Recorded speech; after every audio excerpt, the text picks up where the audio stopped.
Welcome to Survival Weekly. My name's Chad. And my name's Kevin. This is our show about two ordinary guys just discussing survival. Okay, everyone, so we decided we were going to do a wrap-up show for the $20 bug-out bag scenario just because a lot of the footage was in the dark because of the little scare that we had there with the suspected gunshot. So we thought we would do a proper wrap-up where you can actually hear us and see us and whatnot. So we'll just let Chad sort of quickly, what did you think was the most valuable thing or instrument out of your $20 bug-out bag? What did you think? Shelter-wise, which is, you know, the number one of the triangle of survival, shelter was a good one to have with the garbage bags. I did like my selection of garbage bags. I shingled it. I put the lower layer on first and then overlapped it with the next garbage bag. So it would have shed rain fine. So I was happy with my shelter choice. What I wasn't happy about was that bottle that we bought that had the plastic liner in it. Because you can't put it on the fire. Yeah, like a spray-on chemical plastic and we didn't see that. Yeah, and boiling and drinking that really wasn't an option for either one of us. So that nullified my food. I couldn't make any food if I had just used that bottle. Yeah. What do I do? Boil it in a log? Well, I think let's be realistic. I think in a real survival situation, whether it was do or die, you would be cooking in that pot, correct? I would have tried to burn out the lining. Absolutely, but you would be using it before you'd die of not having drinking water. Absolutely. Because you were afraid to have a few chemicals. Okay, so in a real plausible survival situation, it was usable, but we both opted to switch a container. We weren't in a dire situation either. The container we ended up using was actually only 50 cents at a second-hand store, yeah, but it was solid stainless steel, and it enabled us to boil water and whatever, and not have to worry about the liner. Yep. I was happy about the cleaver that I chose, the beaver cleaver. The beaver cleaver, the as Canadian we called machete. It was just a big, giant butcher's cleaver.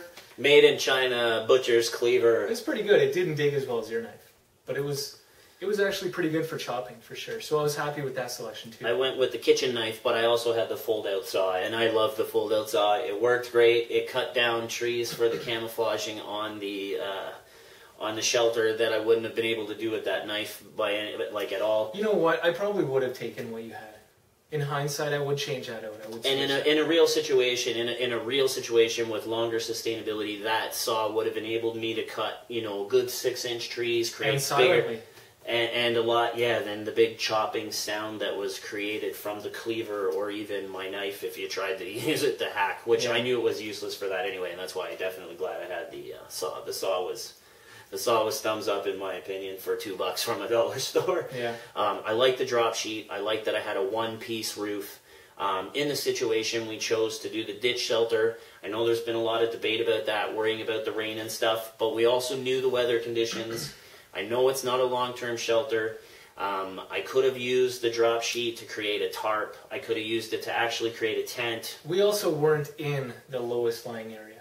Absolutely not. So the water would have maybe passed through there, a little bit of water, but really there was a very big hole beside us. Well, and we had a drop down on each side, which you couldn't see in the video, on each side that dropped down into, supposed to be like what we call a swamp, but it looked like more a dump of a swamp. But so off to each side below us.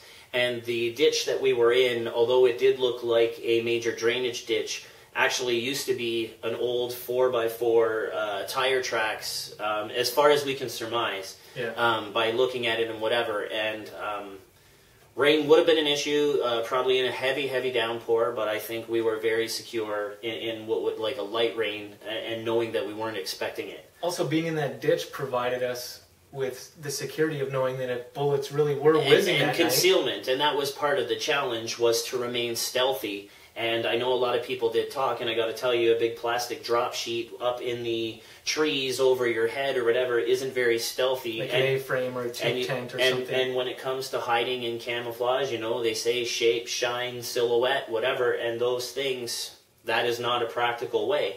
And I think the one thing people have to remember, when we are talking about bugging out, we're not talking about camping. You are going to be uncomfortable. Yeah. You may get wet. In order, ask Russians that escaped from the Iron Curtain or Germans or whatever. They're going to be looking for security. People slept in ditches. They sleep in holes. They sleep in sewers. Ask, Jews that escaped during the war that, escaped through the sewer tunnels, okay? It's not...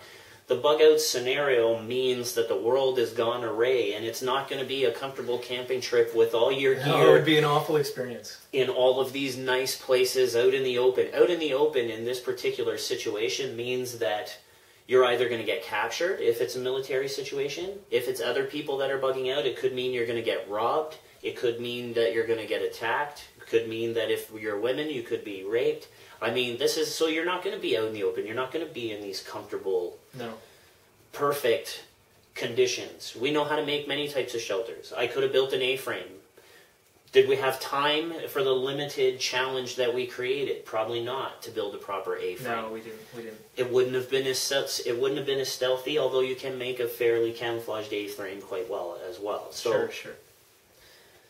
The thing that I found most challenging about all of it was the limited amount of water that we had. Oh, that was... We bought one bottle of water. Water was each. Water was everything. Water was everything. And actually, the crazy part about water in general is that it really didn't matter.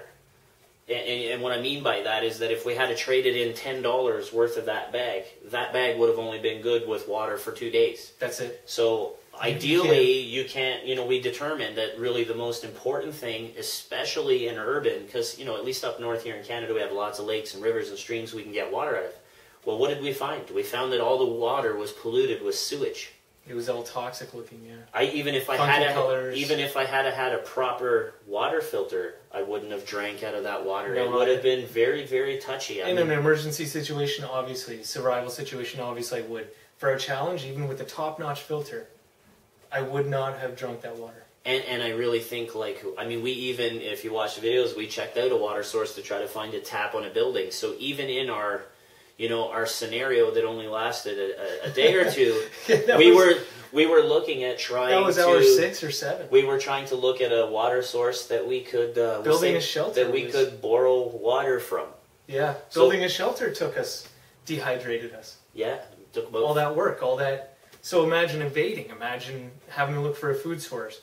Building a shelter, carrying your heavy bag instead of instead of carrying all your ammunition. Bag. Yeah, if you had your 50-pound gun and ammunition pack. Yeah. These are hard things to run and hike with. And I think a lot of guys that have these big guns. I think if they think that they're just going to evade with an AK-47 and ammunition and they're going to make it, I think they're very, very wrong. And I think I can speak for both of us when we say that $20 bug-out bag, we would gladly have traded for a decent water filter. Absolutely. I would trade my whole actual... We can make shelter, we can break sticks. Yeah.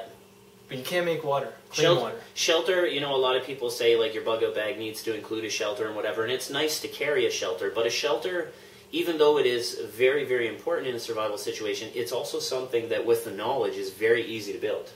Salvage materials even in an urban situation? In an urban situation, we found skids, we found boxes, we found... if you want it, honestly, urban survival, talk to a guy that lives on the street. You want to know how to live? Yeah, that's right. Everybody thinks they're fun. Yeah. You want to learn from somebody, learn from those guys, because those guys are out there surviving... Every day. Every single day, living in that urban environment. They know where to get water, they know how to get food, they know how to live, they know how they make it through the winter.